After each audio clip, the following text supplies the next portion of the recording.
In the past couple months, a lot has changed for the food and beverage industry, locally and nationwide. But businesses are still rising to the challenge to remain operable despite restrictions. Like Wilmington, Delaware's premier food hall location, Deco, which we're standing in front of right now, they are preparing to reopen next week, September 14th, amid the ongoing COVID-19 pandemic. Although they are getting ready to reopen, the community is concerned about what will change. So today I'll be speaking with Richard Snyder to hear more about the impending changes that are being put in place just ahead of their much anticipated reappearance next week.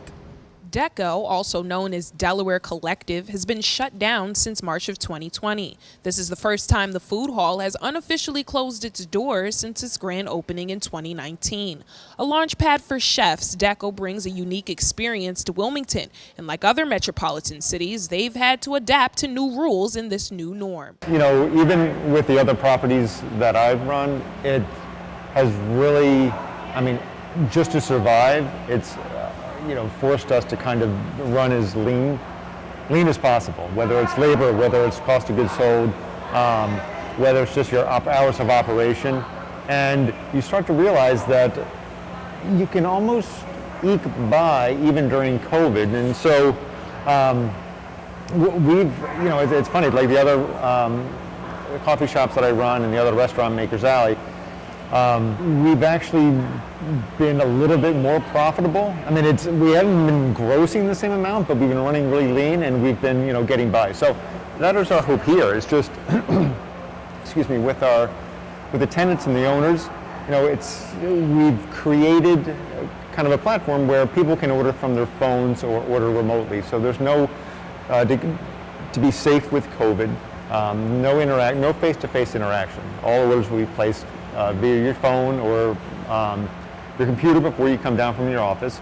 No exchange of credit cards or exchanges of cash. What that does is allow for the tenant or the stall owner not to have a cashier. You take out that component, plus it's safer with COVID. So we're working with the tenants to find the best way in which to operate, streamline, and it's important that Wilmington starts to see these businesses coming back. Delaware Governor Carney's announcement for a statewide shutdown on March 24, 2020 came as a surprise to many local businesses that had to quickly change their business operations if they planned to survive. In a video briefing, Carney said the shutdown was not an easy decision, but the right decision to protect the safety of Delawareans. The stores that we have here, they have other operations that have not been within Deco, that may be in another city, and they've been able to at least be sustainable where they can still come back, and that's reassuring to us. And the vendors are excited to get back, excited to pump some life back into Wilmington, Delaware. Wilmingtonians say they miss the diversity and variety of food options that Deco brings, so residents will be happy to hear that all but one chef is returning. We sourced some local guys. We also sourced some people from Baltimore.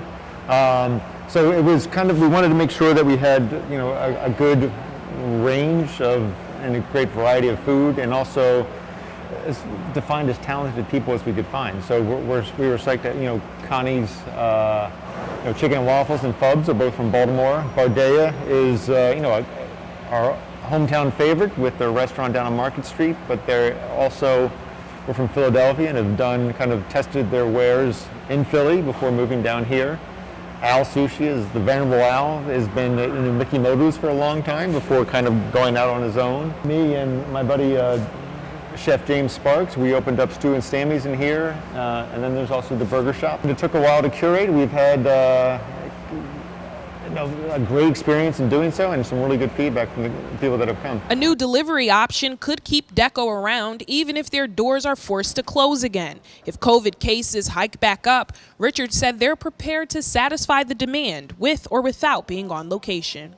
But I think the big thing that we're doing is launching the Deco Delivers and just really simplifying the ease in which to order from multiple stalls. We've always had the ability to order from online, but if you wanted, let's say, a party of four people in your office wanted to get 4 different styles of cuisine, from pizza to sushi, to pho or a sandwich, you would have to place 4 different transactions, 4 different credit card transactions. It's somewhat laborious.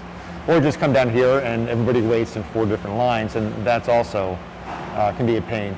So we've launched with Toast the ability to place one transaction across 7 different vendors, and that can either be delivered, we're using the delivery platforms, or you can come down and just pick it up. So it's a really it's a time-saving feature that we're now working with Toast to create, and that's going to be launching on the 14th. Indoor safety precautions will remain in place. Customers are still required to wear a face mask. With limited seating, they're expected to maintain social distance, and there will be limited interaction at the counter. DECA will survive regardless of what happens to us. We are optimistic, and we're hoping that this fall will not be as bad. Hopefully it'll something that people will exercise precaution when it comes to just the kids and schools and being safe. And also coming to work. So we're hoping that the next 3 months have been much better than the last 5. So I think we're also realists to the extent that we don't really see this turning around probably until spring of next year, and that's probably an optimistic viewpoint.